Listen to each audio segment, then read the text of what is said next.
There are legends whispered in the void between galaxies, echoes of dying stars, and of men who became more than men. In another age, in another reality, there walked a being wrapped in black steel and silence. His breath was the sound of fear, his will the executioner of empires. But when the veil between worlds tore, even he, Darth Vader, Lord of the Sith, was consumed by a rift that knew neither force nor prophecy.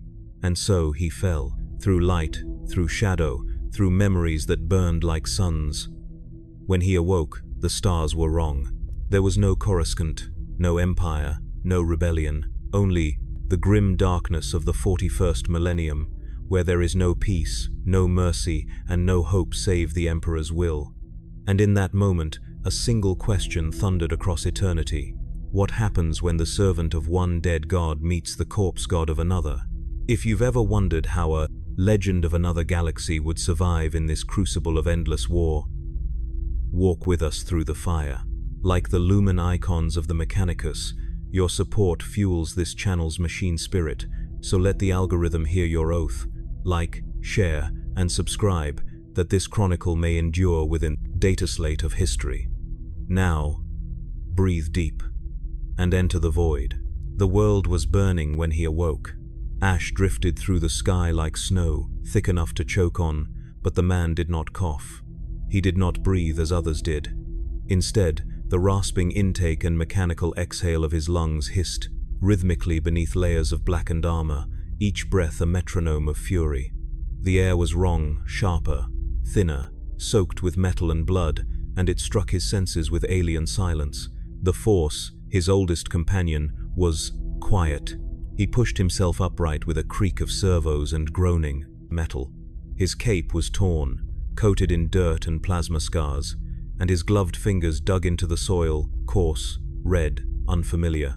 Around him, a battlefield stretched in all directions, littered with the corpses of soldiers and monsters alike, men in tan flak armor, their faces locked in expressions of terror, lay torn apart beside green-skinned brutes twice their size, crude weapons still gripped in stiffening hands. The scent of promethium, singed flesh, and ozone clung to everything. Darth Vader did not ask where he was. That had never mattered. He stood slowly, towering above the carnage, his cape fluttering faintly in the hot wind. His systems ran diagnostics, repulsor-lift stabilizers offline, shoulder actuator damaged, respiratory functions stable. But the more vital check remained unanswered. The Force was present, but no longer flowing as it should. It did not surround and bind. It screamed, whispered, twisted. And yet, he could still feel it, barely like touching a blade through cloth, disconnected, wounded. The sky above was not a sky he recognized. Two suns hung behind a veil of smoke, their light distorted. One was bloated and blood orange, the other smaller, fractured like a cracked gem. A war had raged here, not one of rebellion or galactic politics, but of raw annihilation. No star destroyers, no empire banners, only death. He moved through the wreckage with calculated precision, the weight of his boots cracking bones beneath him. Every step echoed and into silence. Even the carrion beasts seemed absent. No sound but the wind and his own breath. There was power here, raw and blind, but no order. No familiar presence. The Force felt like a beast without leash or master. And then, movement. A groan, mechanical, grinding somewhere beyond a ridge of slag and twisted armor. Vader reached out, instinctively, commanding the Force to reveal what lay beyond. But the attempt recoiled, like grasping smoke only to find it biting back. It was not the Force he commanded here. It was something older, or perhaps something broken. He ascended the rise in 3 heavy strides and looked down upon a dying machine god. It was humanoid in shape, but massive, 20 meters at least, scorched and battered, a headless giant of brass and steel, half buried in a crater of its own death. Its arms were sundered at the elbow, its chest split open by some terrible force.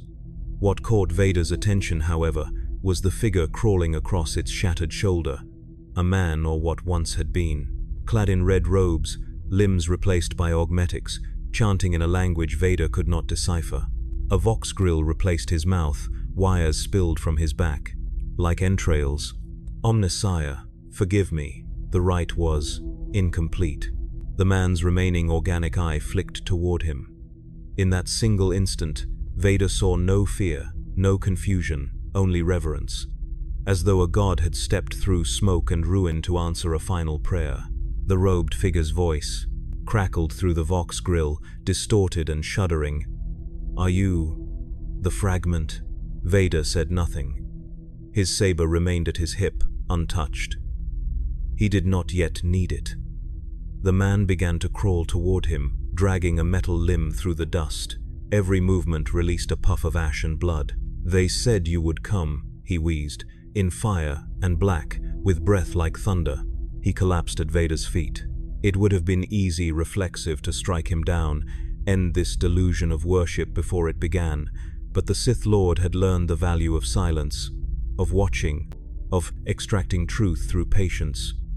And so he watched as the wind pulled the man's hood back, revealing the pale scalp beneath. The cable jacks, the surgical scars, a creature of flesh made into machine not by rebellion, but by devotion. Vader turned away, staring once more into the distance. A problem. Plume of smoke curled on the horizon, darker than the rest. Not natural, not incidental. A signal. He began walking. His cloak dragged behind him, gathering soot and dust. The landscape began to shift. Broken armor became burnt trenches. Burnt trenches became slagged ruins. Its wings cracked but defiant. The symbol stirred no recognition, but the reverence in its placement did. Whoever ruled here, they ruled with faith. Violent faith. And yet, this world felt leaderless, as if the gods had gone silent and only the rituals remained. Vader recognized the vacuum. He had seen it before, in the final days of the Jedi, in the birth cries of the Empire, and always, where belief collapsed, power could be claimed. He reached the edge of a crater as the ground trembled faintly. The sound followed. Treads, metal, pressure vents. From the haze emerged a lumbering walker, six-legged, insectoid, its carapace covered in purity seals and Electu script. It stopped 50 meters out, and a Vox horn mounted on its head crackled. By decree of Forge Alpha 9X, unregistered technothurgic entities must submit for analysis. Surrender. Be sanctified. He did not. The crimson blade ignited with a hiss. Its glow painted his armor in bloodlight, and then he moved not like a soldier, not like a man, but like the will of a storm. The force muted, though it was rushed to meet his rage, even in this alien form. The walker opened fire. Too late. The first shot deflected wide. The second never came. With a single leap, Vader reached its hull, his saber carving a molten line through sacred steel. Sparks flew. Systems died. He descended in silence as the machine buckled and fell. Smoke coiled upward. Silence returned. And in that silence, Darth Vader stood alone. But the galaxy had seen his fire, and it would not forget. They came for him at dusk, not as warriors, not with vengeance or fear. They came with reverence. 6-tracked transports, their hulls draped in hanging sensors and gold-leafed icons, rolled across the wasteland toward the wreckage of the downed walker. Hooded figures emerged, tall and thin, their faces hidden beneath augmetic masks and cranial antennae. Each moved like a whisper wrapped in steel, their robes stained by oil and sanctified rust. The scent of incense burned sharp beneath the scorched air. Darth Vader did not move as they surrounded him. He stood in the crater he had carved into the earth, the remains of the walker still bleeding sparks behind him. His lightsaber was inactive but ready. He did not speak, because the moment did not require words. They approached in a half-circle formation, sensors scanning him from a distance, no weapons raised. Only ritual. The leader stepped forward, distinguishable by a crimson halo of cogwork suspended above his hood. His voice echoed from a Vox grill buried deep in his throat, a layered tone of synthetic reverence. Blessed fragment. Forged emissary. You walk unbound across sacred ash. Still, Vader said nothing. His gaze rested on the figure, calculating, judging. We are the servants of Mars. the priest continued. The adepts of the Omnissiah, you are anomaly made manifest. No known STC explains your design, no scrap code scrambles your presence. We ask only to witness you and understand. Understanding, Vader thought, was always the first deception of fanatics. But these were not Jedi, not rebels, not Palpatine's politicians. These men, if they could still be called such, believed not in freedom or balance, but in machine god scripture. Vader could feel it in their posture, the way they looked at him, not as a man to control, but a relic to venerate. He let them approach. When they brought the transport, a Baroque crawler, engraved with binary hymns, he stepped aboard without resistance. He did not need to ask what lay ahead. If power still existed in this broken realm, it would be found at the heart of their faith, and he would see that heart exposed. The journey passed in silence. Within the transport's walls, pictographs flickered, holograms of circuitry woven with holy parables. A servo skull hovered near, trailing smoke from burning incense. Once, it tried to scan him. He looked at it, and the machine fell to the floor. Mid-flight, its optic lenses shattered from some unseen force. When they arrived, it was night. The Forge World's cathedral rose like a monolith of teeth and steam. Not a temple in the old sense, but a spire of iron and fire, a manufactorum wound in coils of power cables and exhaust stacks. Lava flowed like blood through conduits carved in the shape of runes. The ground throbbed with the rhythm of furnaces. It was not a place of worship. It was a place of transformation. They led him through the outer sanctum, where servitors toiled in endless labor, skinless, eyeless, mute, and through archways engraved with prayers to steel and circuitry. Binary chants echoed from every corridor. It was a machine that prayed to itself. In the center of the cathedral, they brought him before a great pillar, an altar of humming glass and arc-light coils. And there they tried to speak again. Your components defy all logic, said the High Magos. Your armor alive yet silent. Your respiratory node archaic, perfect. You carry a blade of heat and void, powered by no known reactor. Your presence distorts the noosphere itself. You are the bridge between man and God. The priest reached toward him with a mechadendrite tipped in a sensory needle. The hiss of Vader's saber was answer enough. He did not strike, not yet, but the hum of plasma whispered of boundaries drawn. No dissection, he said, his voice thick and thunderous beneath the vocoder. The Magos recoiled, not in fear but awe. You speak. Only once. Vader turned from the altar and walked deeper into the forge without invitation. His boots echoed along metal catwalks as alarms whispered quietly through the vox lines, not shrieks of danger, but tones of theological uncertainty. He was uncontained, unmeasured. The Mechanicus had no scripture for him. In the chamber beyond, he found what he sought. A repair bay, tools suspended like sacred relics, arms of steel and flame ready to weld, cut, and reconstruct. Vader stepped into the light, and for a moment, just a moment, he allowed the facade to drop. He sat. The servos in his legs hissed, pain bloomed in his side, damaged actuators sparked beneath his collarbone. Alone in the sanctum of machines, he began his own repairs, not with faith, but with precision. He did not pray, he recalibrated. They watched. Dozens of adepts behind, one-way panels, recording every motion, every flex of synthetic muscle, every hiss of his breath. To them, it was liturgy made manifest. To him, it was survival. When he was done, he stood again, stronger, sharper, and then he turned toward the watchers and spoke once more. I am not your God. They fell to their knees anyway, because gods did not need to ask, because divinity, here, was measured not in mercy, but in silence and power. And in that silence, Darth Vader became something more than anomaly. He became myth. In the days that followed, the Forge world changed. It began subtly. No alarms blared, no tectonic shifts cracked the crust. But the binary hymns drifted into new cadences, tones that had not existed in the liturgical cycles. Servitors paused mid-task, twitching. Data coils hissed beneath the surface of the Forge's core. Some tech priests reported, Visions in the noosphere, flashes of black, glimpses of a breathing giant, systems mapping themselves without command. Others heard his voice, not through ears, through signal, through code. Vader did not understand the source of this psychic bleed, but he recognized its pattern. The Force, twisted as it was in this galaxy, had always responded to will. Here, something similar stirred in the machine spirit. When he focused, systems bent, doors opened. Ospec's lenses turned unbidden. He had not meant to reach out, but the forge obeyed all the same. He walked the cathedral like a shadow cast across circuitry. As he passed, minor servitors shut down, sparking tech runes lit without power. It was as if the forge saw him and remembered something. The Magos attempted to hide their fear beneath layers of worship. Such resonance, one whispered, kneeling beside a cogitator, that now spoke in tongues.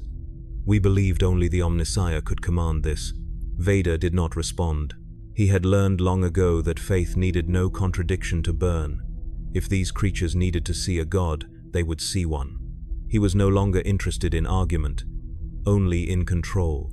Inside, the inner sanctum, Vader found the core altar, a data shrine suspended above a lake of plasma, attended by chanting robed figures in orbiting lifts. From its center rose a pylon of black adamantium, inscribed with runes too ancient for even the priests to translate. Every week, they gathered here, to input liturgical commands beseeching the machine god for guidance, updates, and purity. Vader walked straight through the sanctified threshold, ignoring the genuflecting guards. As his feet touched the metallic floor, the shrine awakened. Light surged through the pylon, not gold or red, but white, pure, violent, unnatural. The adepts screamed, servitors sparked, the lift rings buckled. Some collapsed mid-air, their augmetics overloading as the central pylon began to unfold, not physically, but digitally. Within the data stream, something opened.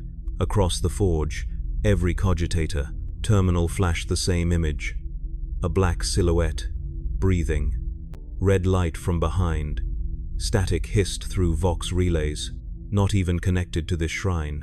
He did not speak, but the machine echoed him. Anomaly present, designation, echo, Omnissiah seed, directive conflict. The phrase repeated, in all dialects. Even in ones no longer used, tech priests fell to their knees. The High Magos collapsed, convulsing as data flooded into him unbidden, unfiltered. What should have taken decades to decipher streamed in seconds. Vader's presence had become a vector, a node, the forge's own. Machine spirit was waking to it. Later, when calm returned, the forge would call this moment the revelation of black fire. Some would call it prophecy, others heresy. No consensus would be reached, but they all agreed on one thing. He had not come to be understood. He had come to judge. That night, Vader stood alone atop the cathedral's highest platform, watching the twin suns drown in ash. His repaired cape fluttered behind him, and the armor of his chestplate, now reinforced with mechanicus alloys, glinted with light not of this world. He could sense the forge trembling below him, not from weakness, but anticipation. They awaited his command, and yet he gave none, because Vader was not ready to rule. Not yet. He needed to know what force shaped this galaxy, who held the leash of power, what empire ruled in silence while the stars burned. He needed to understand the nature of this corpse god they whispered about, this emperor of mankind. A name like a blade, a title without context. But there was one who had answers. The High Magos had not died. They found him in the lower crypt, surrounded by failed servitors, eyes dimmed by overwhelming input. But when Vader entered the room, the Magos' gaze snapped into focus.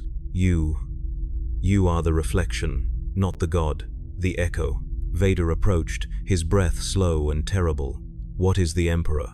The Magos trembled, not from fear, but comprehension.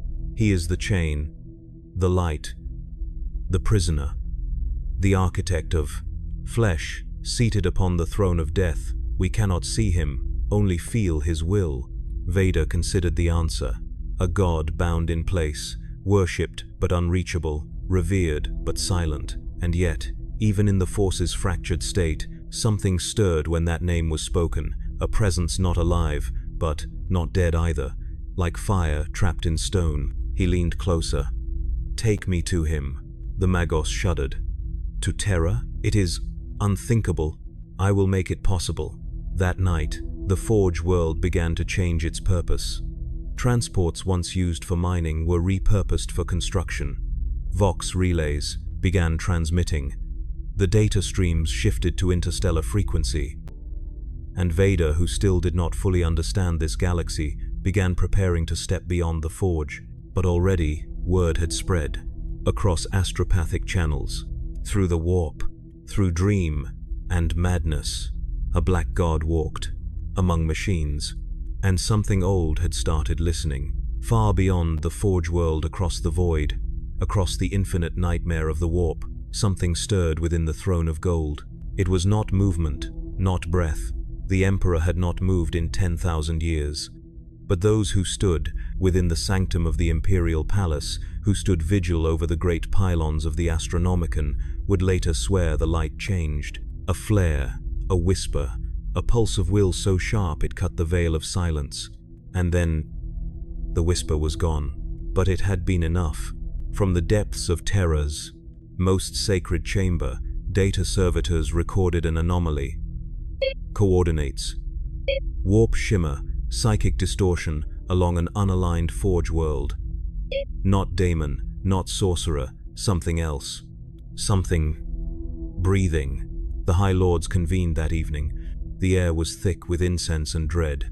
A heretic god had risen among the machine cult, they were told. A figure in black, untouched by warp or Xenos taint, who walked through fire as if born of it. Reports conflicted. Some said he controlled the noosphere with his mind. Others swore he struck down tanks with light. The Adeptus Mechanicus offered no clarification. Their priests on that world had gone silent, transmitting only sacred binary. The Omnissiah walks. It was a heresy wrapped in mystery. The Lord Inquisitor demanded exterminatus. The Fabricator General requested patience. The Master of Assassins said nothing, which said everything. But one voice rose above the others, not mortal, but eternal. The Emperor, or rather, the flicker of him that remained within the Astronomicon. For the first time in millennia, the Imperium's soul surged with tension. Not panic, not alarm, a resonance. As if something had pressed and against his will. Something once broken. Something familiar. The Emperor, bound within his psychic tomb, felt the echo. A will forged in pain. A power tempered by loss. Not one of his sons, not one of his creations, but not alien either. He saw through the veil dimly, as one sees a memory, and caught the silhouette of a man in obsidian steel, walking through a sea of fire. And for 1 second that was not a second, the Emperor remembered something from before his crucifixion on the golden throne. Not a face, not a name, a shape, a storm, a dark will that refused to die. Even across universes, a single thought pulsed across the psychic matrix of humanity. Witness him. And so, they sent watchers. The Legio Custodes did not travel lightly, nor without absolute purpose. When they left Terra, stars watched in silence. Their golden armor shimmered beneath the hull of the cruiser Valorous Oath, and their orders were clear. Investigate, report, if needed, eradicate. But not destroy without understanding. That word had come from the throne itself. Meanwhile, the Forge world under Vader's command had become something other than a world of machines. It had become, still, not in decay, but reverence. The Mechanicus stopped asking questions. They began building. Great pylons rose around the cathedral like the ribs of some ancient god.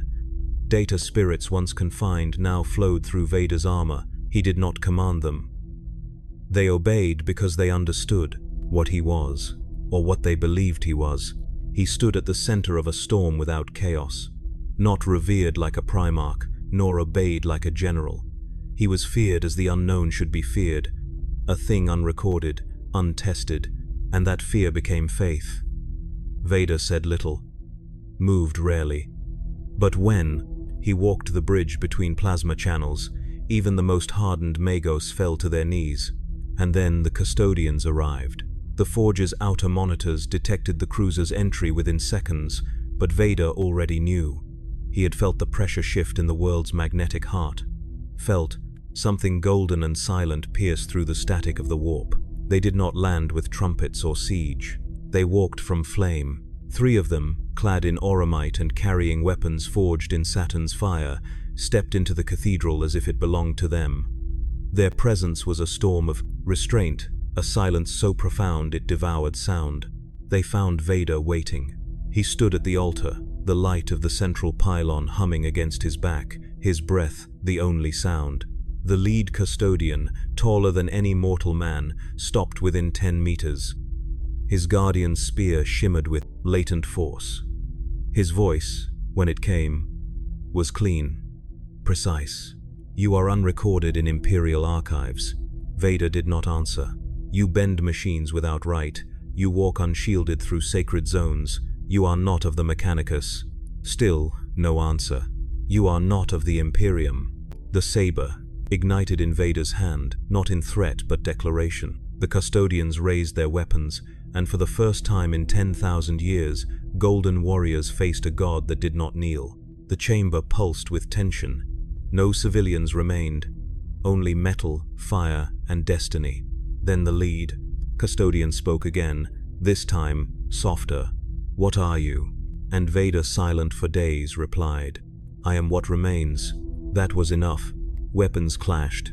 The Force met the gene-wrought fury of the Emperor's finest, and the Forge world held its breath, because history was being written in fire, and neither side would leave unchanged.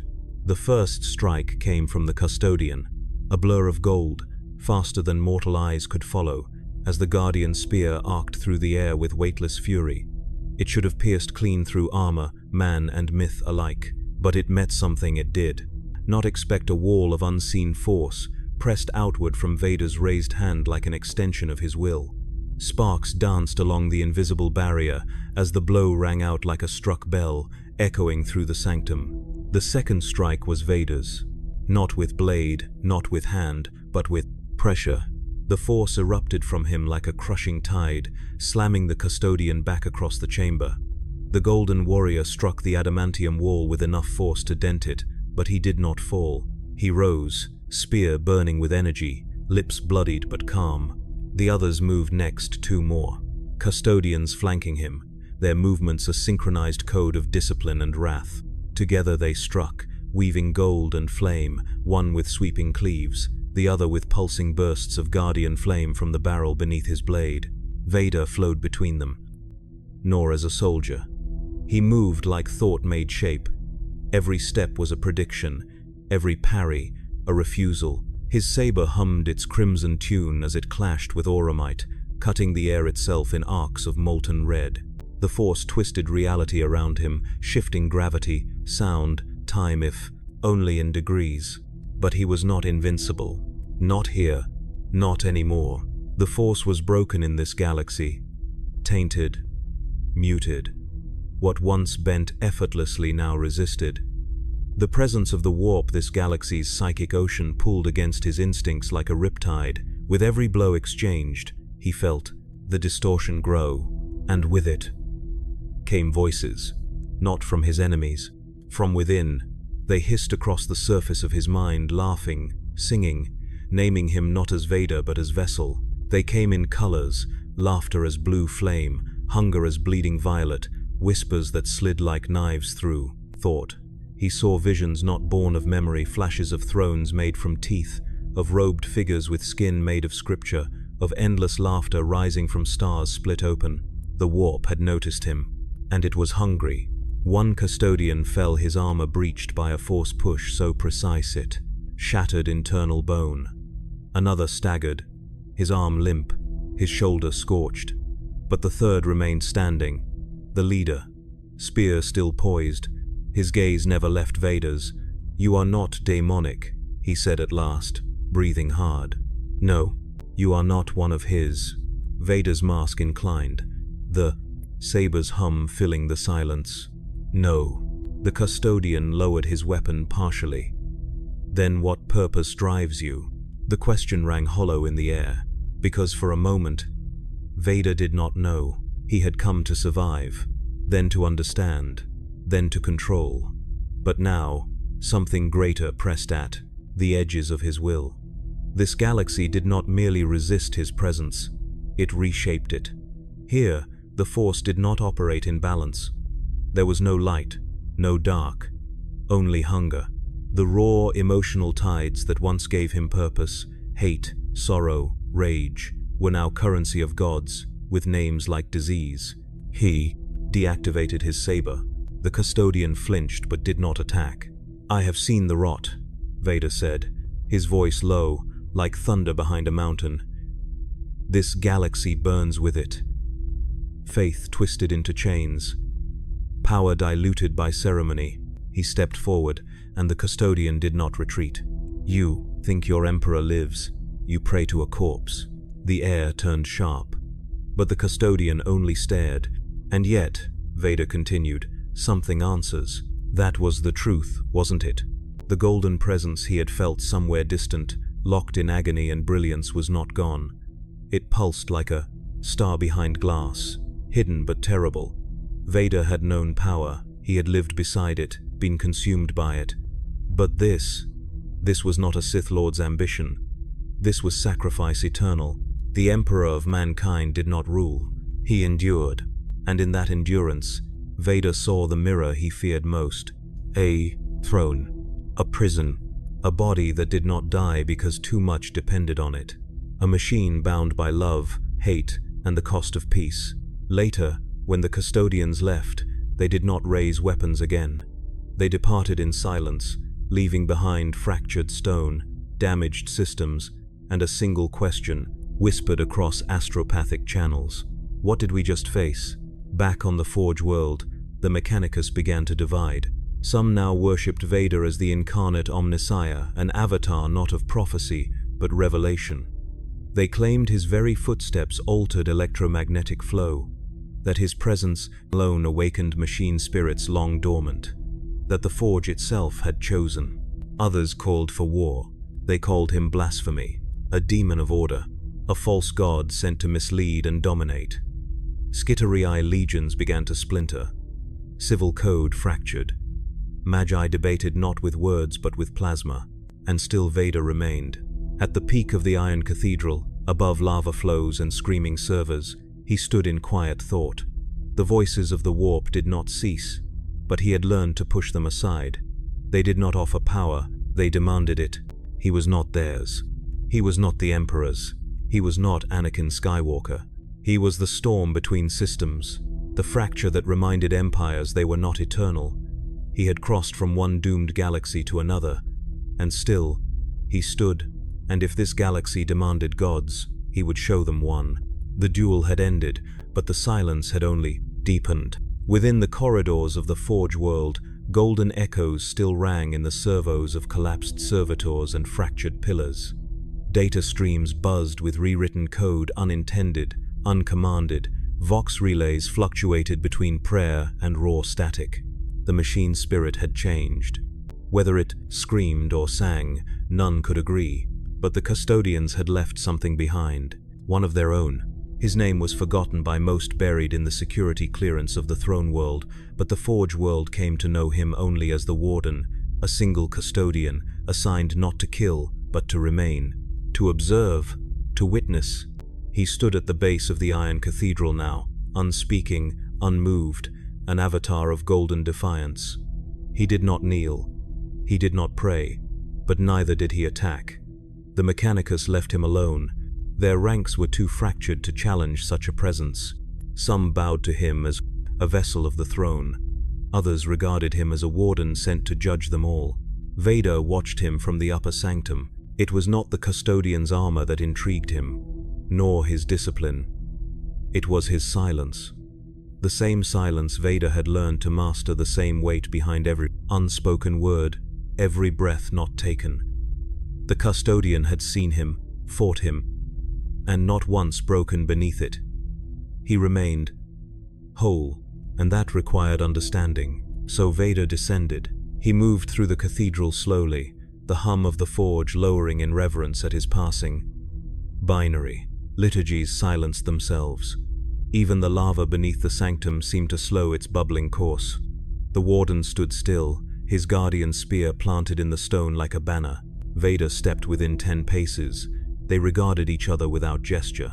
Then, the custodian spoke. "You are not chaos. No, you are not Imperial. No, you wield power neither sanctioned nor cursed." Vader remained still. The custodian's voice was not cruel, not accusatory, but it carried the weight of 10,000 years of doctrine. "There is no place in the galaxy for what you are. Then the galaxy must change," Vader replied. The warden's gaze did not falter. "Why are you here?" It was not a question Vader could answer easily. He had asked himself the same on Mustafar, on the Death Star, in the shadow of his son's eyes. But here, with the galaxy folded in on itself, with gods feasting on despair and machines praying to a silent corpse, the answer emerged as if from smoke, to see what survives when belief is broken. The custodian lowered his spear and offered challenge, not in words, in posture, in the tilt of his feet, the angle of his wrists. Vader knew it, instantly. A rite not of anger, but of judgment. They clashed in silence. This was not the violent explosion of their first duel. This was something older, measured. The custodian moved like gold, forged into purpose, grace, and brutality in equal measure. Every blow was heavy with meaning. Every step was ritual. Vader met it not with fury, but precision. The force bent around him again, stronger now, no longer resisting, but learning. It flowed imperfectly, yet with potential. The warp tried to influence him, but its grip slipped. Vader had no desire to be a god. He had burned that desire from himself long ago. Now he was only what remained after gods fell. Steel met saber. Sparks flew in arcs. Lava flared at their feet, casting both figures in red and gold. Around them, tech priests watched from shadowed alcoves, their mechadendrites trembling.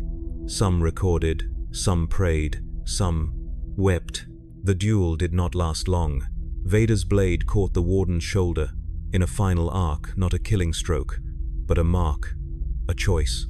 The custodian staggered, blood painting the side of his golden cuirass. And then, he knelt. It was not submission. It was recognition. "You fight without faith," the warden said, "and still, you stand." Vader deactivated his saber. "I do not need faith," he replied. "I have will." The warden looked up. "And will without purpose becomes the ruin of empires." Vader turned away, but his words echoed behind him. "Then, perhaps it is time the Espetis galaxy learned ruin again." Later, the Forge world would whisper of that duel. They would call it the trial of the Black Flame. Some claimed it lasted hours, others days. But those who saw it knew it was not about victory. It was about proof. Proof that power could still walk without dogma, that strength could exist without scripture, that a man, if he refused to die, could stand in defiance of the entire galaxy's theology. The warden remained after that, not as jailer, not as foe, but as witness, and in his silence, the Imperium began to watch more closely, because if a single outsider could fracture a Forge world, what would he do next? The warp had no edges. It did not begin, and it did not end. It was not space, nor time, nor memory. It was hunger with color, voice with no mouth, thought that devoured the thinker. Across this sea of unreality, the gods moved not, in shape or form, but in consequence. And now, something new had stirred, a ripple, a wound, a presence not born of this galaxy, yet bold enough to touch its currents. The dark gods turned. Siench saw him first, not as a man, but as a knot in the tapestry, an intersection of fates where none should exist. A being untouched by the skeins of prophecy, walking paths he was not meant to see. A paradox. A threat, then Khorne. Blood did not matter, rage did, and this Vader was forged of rage. Not chaos, not madness. Purposeful wrath, cold, unyielding. Not the berserker's howl, but the silent fury of a blade honed over a life of pain. Khorne felt it like a challenge. Nurgle turned, but did not speak. Decay would come later. In time, only Slaanesh remained uninterested. There was no pleasure in discipline, no ecstasy in restraint. But the warp itself had noticed. The Imperium swelled around the forge world like a storm building against a mountain. The sky cracked. Dreams twisted. Psychers across Segmentum Solar awoke screaming, their minds scorched by visions of a man in black steel, walking through fire without flinching. The Adeptus Astra Telepathica issued alerts. Ships changed course, but nothing stopped it. Vader had not yet stepped beyond the forge world, but already the warp hunted him. He felt it first in sleep, if it could be called that. He did not dream, not anymore, but in moments of forced stillness when his systems recalibrated, when the respirator dropped half a cycle, visions found him. A child's voice, a desert under twin suns, a woman's hand, a red blade piercing a Jedi's spine. He stood in a corridor lined with mirrors, each reflecting a moment that should have broken him. He saw himself Anakin, Vader, neither, both fighting battles that never happened, leading armies of golden giants, sitting on a throne of black marble while daemons whispered blessings he never asked for. And then he saw the face, burned, twisted, but unmistakably his, a version of him, crowned in horns of warpborn, iron, eyes ablaze with psychic flame. This mirror Vader did not wear breath like a chain. He exhaled fire, and behind him, in the reflection's reflection, stood the four gods smiling. "You could be ours," the mirror said. Vader raised a hand, and shattered it. He awoke beneath the forge's core, spire, alone, his mechanical breath echoing like a thunder drum. The air was thick with incense, but not from the Mechanicus.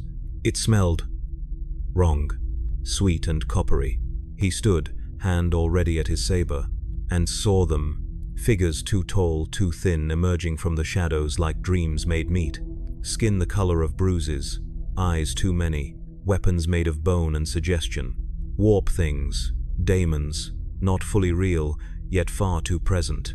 They bowed, not in mockery, in recognition. "We felt you," the tallest one said, its voice a harmony of lost mothers. "You pull the veil, you sing the frequencies. You are not bound to any pantheon." It stepped forward, a slithering glide. "You are sovereign."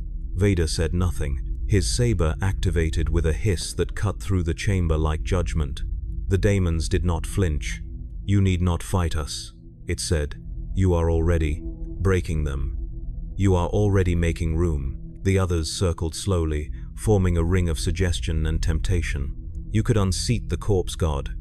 You could rewrite the dream. You could become what even chaos fears. You could become whole. That word, whole, the one thing he had never been. Not as a child, not as a Jedi, not as a Sith, not even here in this galaxy of fire. Vader stepped forward. The daemons smiled. Then he spoke. "I am already whole." And the force, bent and battered, surged.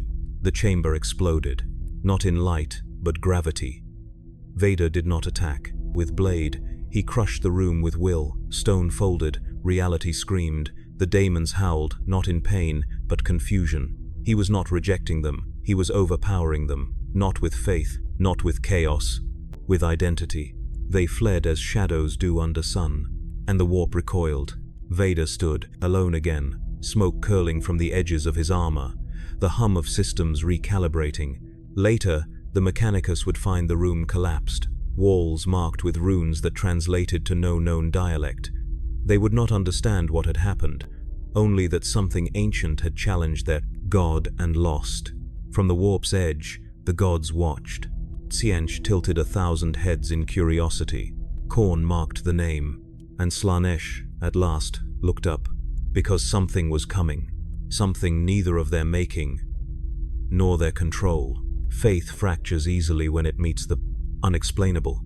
For the Adeptus Mechanicus, faith was structure, scripture woven into circuitry. dogma etched into flesh. Every gear turned not by oil alone, but by prayer, each motion a reflection of the machine god's will, filtered through the unknowable echo of the Omnissiah. And Darth Vader disrupted all of it. He had not spoken a single command of revolution. He had not called for division. But his very presence was a heresy made manifest in existence that could not be catalogued, archived, or dissected. The Mechanicus had protocols for Xenos, for daemons, for corrupted AIs. But not for him. Some fell to their knees. Others sharpened their blades. The schism began in the lower hives of the Forge world. Megos Virex, an elder of ancient rank, still tethered to Martian teachings, broadcast a declaration across encrypted channels. This construct is no Omnissiah. It is an echo of forbidden pattern. Reject it, purge it, reformat the blasphemy before it becomes code. Within hours, tech priests began to vanish. Skitarii patrols turned their weapons on each other. For the first time in the Forge world's recorded history, the Mechanicus declared civil fracture. Redline protocol ex nihilo, total doctrinal severance. Vader did not interfere. He stood within the sanctum of the Iron Cathedral, watching as his image flickered across internal hololiths. Even those loyal to him did not know what he wanted. He had claimed no title, worn no sigil, and still they gathered beneath his shadow. A cult was forming, not of chaos, not of madness, of fear. The heretic uprising gained momentum. Magos Virex rallied half a legion of Skitarii, reinforced with corrupted Castellan robots and repurposed Ordinatus mechs. Renamed himself Archmagos Puritus, bearing the iron cog of orthodoxy, and declared Vader a non-sequenced anomaly of tyrannical deviation. He sent a message to the cathedral: surrender the fragment. Cleanse the infection. We will not let unrecorded origin overwrite the divine core. The response was silence, then light. A single column of red energy descending from the cathedral's apex. Not a weapon, a beacon. Virex thought it taunt. He marched. The battle for the Forge world did not begin with a siege. It began with a moment, as the rebel army approached. The very noosphere warped. Skitarii targeting systems glitched. Cogitators rewrote their own parameters. Binary prayers reversed, beginning with "Praise the Omnissiah" and ending in corrupted stutters. And then Vader walked into the storm. Alone, cloaked in silence, saber ignited, walking calmly down the central avenue of the Forge's outer rim. Overhead, macro servitors screamed in confusion as half their programming looped around a single command: protect the fragment. Virex ordered the assault. Heavy stubbers opened fire, plasma bolts lit the gloom, and none of it touched him. He walked forward, raising his hand once, twice, and every shot turned back. Not perfectly. This was not the force of the old galaxy. This was something rougher, wilder. But it answered him all the same. The first wave fell. The second crumbled beneath their own machines. And Vader never spoke, not until he stood face to face with Virex himself. The Archmagos towered on a throne of armor, his body more machine than flesh, face replaced by a lattice of lenses and copper tubes. He carried a weaponized staff wrapped in Martian scripture, every inch humming with sanctified energy. He spat. Data babble at Vader like curses. You are an imposter. You are not in the blueprints. The Omnissiah's pattern contains no place for you. Vader stood beneath him, cape fluttering in the thermals of war. I am not your Omnissiah. With that, he leapt. The battle was not long. Virex fought, with desperation, logic wrapped in madness. But Vader had faced better. Jedi, Sith, rebels, emperors. The Archmagos died with a cry not of pain but confusion, as if the universe had failed to follow its expected script. When it was done, Vader stood among the wreckage, saber humming low. Around of him, the battlefield fell quiet. The rebels broke. Some fled. Some knelt. The Forge world did not return to peace, but it returned to order, and that order bore his shadow. In the days that followed, the Mechanicus no longer debated his title. They gave him none. To name him would be to reduce him. Instead, They referred to him simply in data chant as the Presence. Forged chapels replaced statues of the Omnissiah with silhouettes of black and crimson. Scripture began to mutate. Some of it now included breathing, and Vader stood atop it all, unchanged. He had not sought a throne, but they built one anyway, not of gold, of circuits, of steel, of silence, and within it, he began to study. The warp rift, the truth of daemons, the language of the Astronomicon, the structure of imperial hierarchy. He pieced together the map of this broken empire not to rule it, but to understand how to break it. Because if this galaxy was bound in dogma, then he would become its failure point. He would be the unanswerable variable, the presence that no equation could contain, the heresy that did not scream, but simply refused to die. The Astronomicon dimmed. It was not immediate, not catastrophic, but the fluctuation was recorded. Servitors made no mention. Their souls were algorithms, but the psychers felt it, a tremor behind the light, a question where once there had been command. Across the void, navigators tasted sourness in the warp stream. Not danger, not demonic corruption, something worse, doubt. And on the golden throne, the corpse of the Emperor did not move. But he knew, even within the prison of divine function, even buried beneath the immense machinery of mankind's psychic beacon, he felt the presence that refused to be categorized. A soul of order not bound by faith. A mind ruled by neither God nor daemon. Something wholly human and entirely alien. He saw it, not through flesh, but through will. Darth Vader, standing atop a cathedral of war, his breath a mechanical drumbeat, his will spilling out into the world, not through sermons, but through silence. The force around him moved like a wound. The warp twisted and recoiled but did not consume him. No god laid claim to him. No prophecy named him. He was the echo of something the Emperor had once considered necessary. Total discipline, but unmoored from empathy, untethered from hope. They were not alike, but they were not strangers either. On Terra, the High Lords convened in emergency.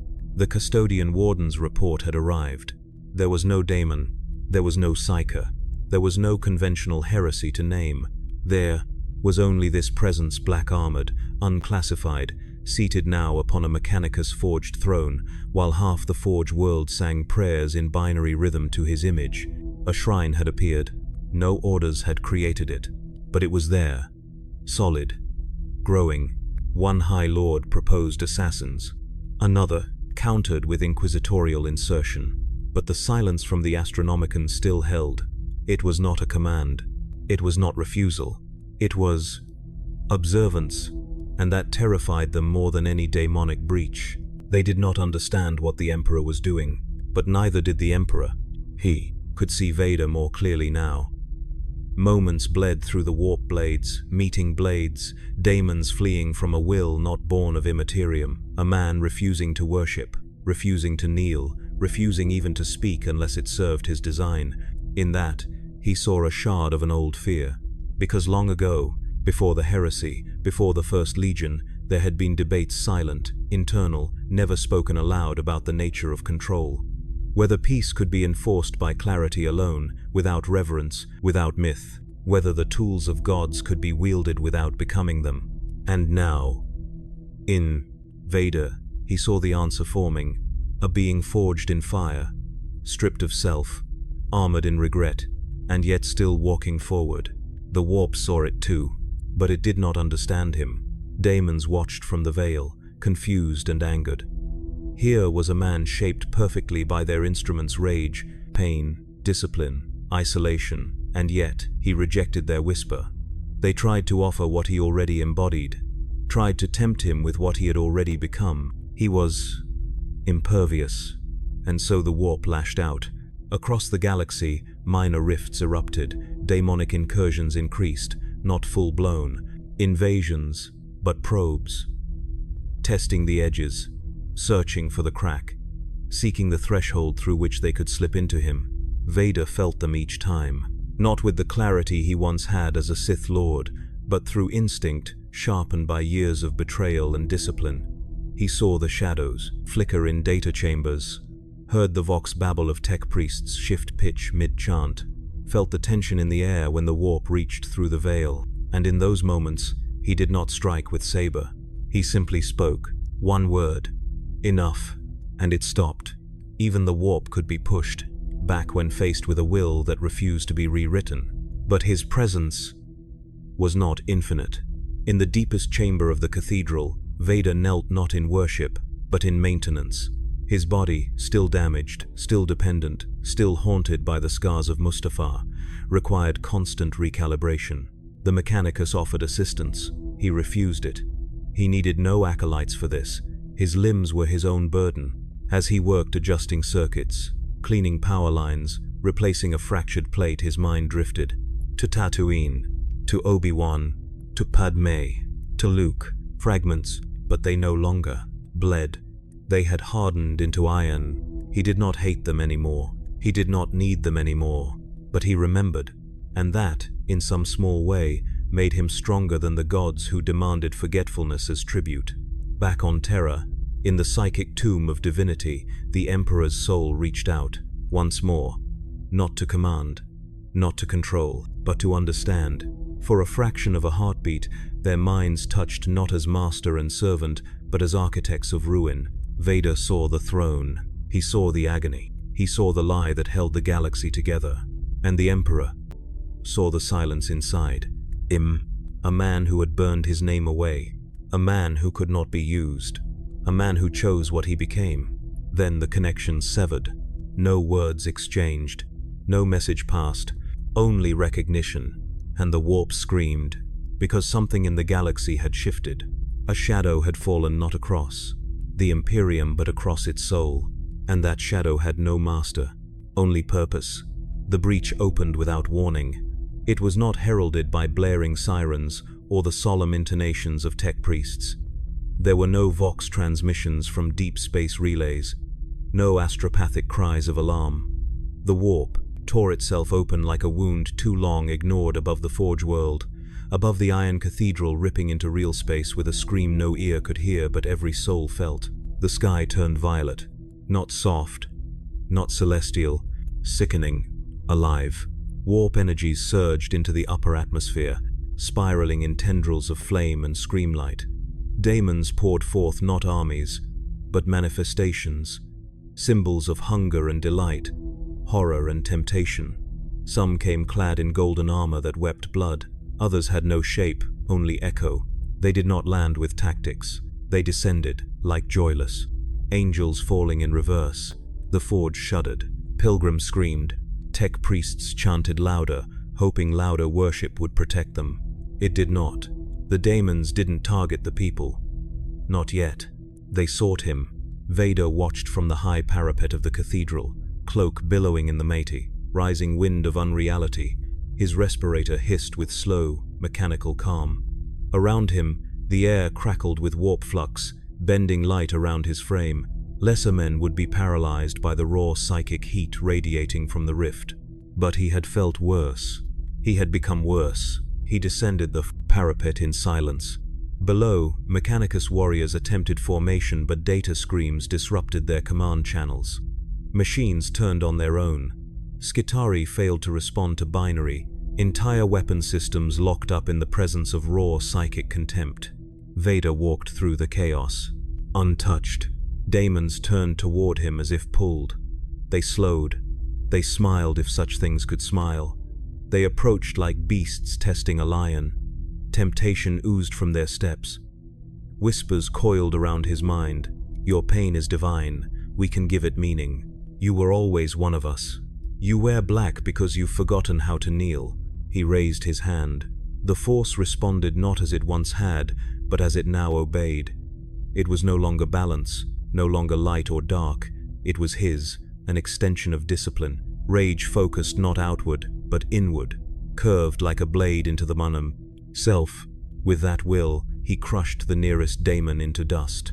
No ritual, no spell, just obliteration. The others hesitated. Then Khorne's chosen stepped forward, towering, armored in brass, horned like a beast, twin axes in its massive hands. Its presence screamed violence, rippling out from its core like heat. Where it walked, reality cracked beneath its hooves. Vader did not flinch. He ignited his saber. The charge came swift. The daemon's first strike shattered the obsidian flooring. The second carved through an augmetic pillar. The third never landed. Vader moved one step, one breath, and countered. The saber cut through demonic plating, searing warp tissue with every stroke. It was not elegance. It was precision. They fought beneath the glow of the rift, crimson and brass against red and black. The Mechanicus watched from the shadows, unable to act, unable to turn away. The fight was not even, because Vader had already won. The daemon had rage, but rage alone was predictable. Vader had structure. Each movement was a calculation, each parry a thread tightened around a trap. When the final blow came, it was not climactic. It was silent. A single thrust beneath the daemon's ribcage, saber fully ignited, exit wound through the back. The creature shrieked as the saber hissed through its spine, and then it collapsed into ash. The other daemons faltered, because now they understood. He was not a champion, he was an end. The warp rift screamed. Again, wider, faster. If it could not tempt him, it would drown him. Siench sent visions. Slanesh poured laughter into the minds of every follower below. Nurgle bloomed plague blossoms in the forge's water supply. And then he stepped into the rift. Not pushed, not pulled. Chose. Within the warp, the laws of matter collapsed. Stars bled sideways. Memories became scenery. Time cracked. But Vader walked upright. He saw them spectral avatars of gods, watching from thrones of madness. They did not speak in words. They pressed offers into his mind like spears. One offered power beyond Sith comprehension. Another offered reunion with her, with them, with peace. Another offered silence, the final death. He said nothing. He raised both hands. And burned. He did not channel the Force. He became it. What emerged from him was not energy, but will sharpened to a singular purpose. A discipline so complete, so immune to despair, that the warp recoiled. Daemons shrieked. The rift itself began to implode, unable to hold shape against him. Within that storm, he burned himself, not to die, to seal it, to sacrifice nothing and everything. The forge saw the red sky collapse inward, bright, then black. The rift folded shut. The warp howled and vanished, and in the silence that followed, ash drifted gently down, glowing embers falling like snow. Vader did not return, not in form, but something remained. A silhouette burned into the cathedral wall. A black throne, cracked, now empty, and on it, a single word etched into the steel, not in Gothic, not in binary. In silence, enough. The galaxy paused, because in a universe ruled by gods, demons, and endless war, a man had said no, and the warp had listened. The Forge world sleeps now, not in the way of cities dying or empires collapsing, but in reverence, a silence deeper than steel. The great spires of the Iron Cathedral still rise, scorched by warp fire yet unbroken. The lava flows have cooled into black veins beneath the surface, humming with residual energy, like a heartbeat, slowed but not stilled. Pilgrims arrive, from the far corners of Segmentum Solar, from ships lost in the warp but found again, from broken worlds and shattered fleets. They do not come for miracles. They come to see what was left behind. There is no shrine, no official decree, no record in the Mechanicus archives that names him god, daemon, or saint. And yet, they come. In the shadow of the throne, once gleaming with power, now blackened by flame, they whisper stories. A being who defied the stars, who faced the warp without armor of faith, who ruled nothing, yet broke everything. Some say he was the Omnissiah returned, others, a fragment of the Emperor cast into flesh. The more radical sects whisper he was a warning, a being shaped by another galaxy, one that had already fallen. But no one knows, only the wind remembers. It howls through the cathedral sometimes, slipping through broken, stained glass icons and scorched vox relays, a hollow breath, a mechanical echo. If one stands in silence long enough, they claim they can hear it, the rasp of a respirator, the rhythm of discipline, the sound of will, carved into the bones of a world. The Mechanicus never rebuilt the upper sanctum.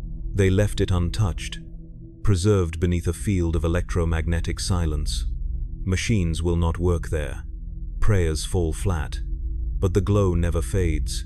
Some say the data spirit of the forge still pulses around that space, orbiting it like electrons refusing to collapse. A field of memory, and in it, the shape of a man remains.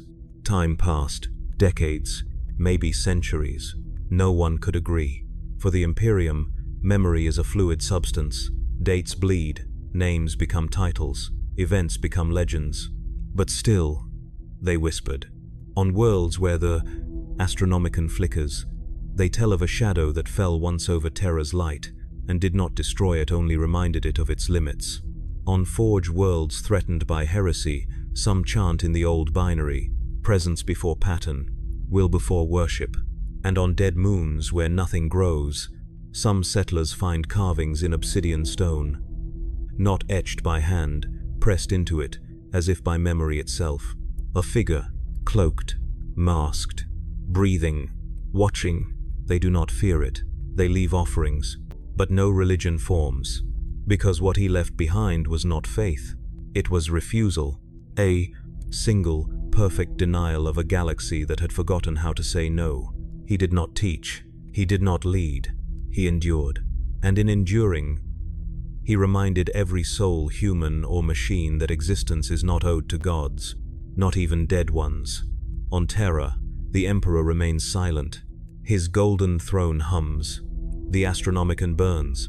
But deep within the Imperium, something shifts. The gods remember. They do not fear many things. They are entropy, hunger, obsession, but they remember him, the man who would not kneel, the soul who broke prophecy by existing. He left no army, no empire, only silence, a void between stars that cannot be filled, and within it the echo of a breath, measured, mechanical, unyielding. Darth Vader was never reborn. He did not rise, he did not ascend, he simply stopped. And in stopping, he broke the rules. Because in the 41st millennium, there is only war. But once, there was a moment of silence, and that was enough.